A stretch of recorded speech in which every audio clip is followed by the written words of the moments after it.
Hello ladies and gentlemen, yes, Davidson here. Welcome back to a workshop. So this is one of a few workshop areas that I have in my new farm property. I showcased this back in July when I first bought the place and there was a tremendous rainstorm. So basically the building here is a 4-bay machine shed, as they call them, because they're commonly used back in the day to store large agricultural machinery, like balers and combines, etc., tractors. This is a two-part area. Behind me is not an exterior wall, but it's actually a garage, concrete floor, workbenches, so on. The area that I'm in is one of the bays, and this is going to be my dedicated blacksmithing area. So I've got a exhaust hood right here that I installed earlier this week. I've got my old brake drum forge that I built probably like 2016, I think. Hand crank blower over there. I got a leg vise set up here. I think it's out of frame, but I got a MIG welder there, and also out of frame at my feet is my ghetto welding table. It's basically two cast iron plates. But ultimately what we want to do here is, I've been using this brake drum forge since 2016, as pretty much everybody uses a brake drum forge that you'll see on YouTube. They use it. They fill the thing with coal or charcoal, what have you, crank on the blower. They got a tweeter set up. I've got a T coming off the bottom, probably can't see it, and it goes to my hand crank blower. And you stick your work at some kind of an angle like this. And that sucks because invariably a good bit of your steel is going to be in a very oxidizing environment, meaning that it's very oxygen rich because the oxygen that you're pumping in from the blower hasn't been completely combusted yet, and that deteriorates the steel quite a bit. It leaves real aggressive pour finishes, pitted finishes, etc., not very smooth. You generally want to forge an inch and a half above the tweer or the plate where your air comes in, so that you've got an inch and a half or so of coal, charcoal, whatever, that's being burned and that's able to consume the oxygen before it deteriorates your metal. It's very difficult to do with the brake drum forge because they have the high walls.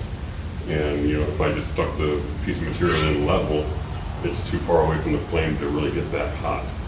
So I cut some notches in the side here and on the other side, which helped, but ultimately those are limiting anyhow. So what we're going to do, something that I've been wanting to do for a long time, is use this as a permanent fixture forge.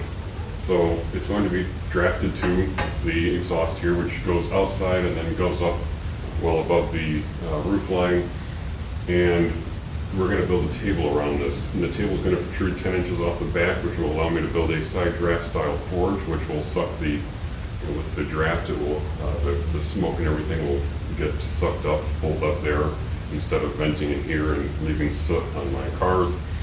And then I'll have generous room on the sides and the front to pile up coal, so I don't have to keep shoveling out of a bucket. I can manage coal more easily that way, and I can have tools stored out there and so on. We're going to do that with this material. This is an inch and a half angle iron. We're going to start by cutting miters on these, just like a picture frame or a door frame. 45-degree miters using my angle grinder, clamp it in the vise, and then on my ghetto welding table down at my feet, we'll weld it up into a square, and then a couple supports, maybe one supporting beam across the front to add more rigidity to it. We're going to have some 16-gauge sheet metal creating the tabletop. The lip of the angle iron will serve as kind of a backstop for coal so it doesn't spill all over the place. And we'll use just 2x4s for legs. And I think that'll be an effective and adequate table. So without further ado, let's reposition the camera and get to it.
All right, there's the finished square. Again, 3 foot by 3 foot. The next course of action is to weld down some supports for the 2x4 legs that I mentioned earlier, and that's going to be simply this 2-inch flat bar. I've got it marked every 4 inches, and we're going to have 4 inches sticking down on every corner, so 8 pieces total, and they'll eventually be drilled, and the legs will be anchored into them accordingly. So go ahead and cut this up. I already got it marked up, and once we get that, then we'll start welding on those little leg supports, and then from there the next point will be to lay the thing flat and put the fire pot in there and kind of figure out how we want to position it, and then we'll get going on cutting the sheet metal there, which will be the tabletop. All right.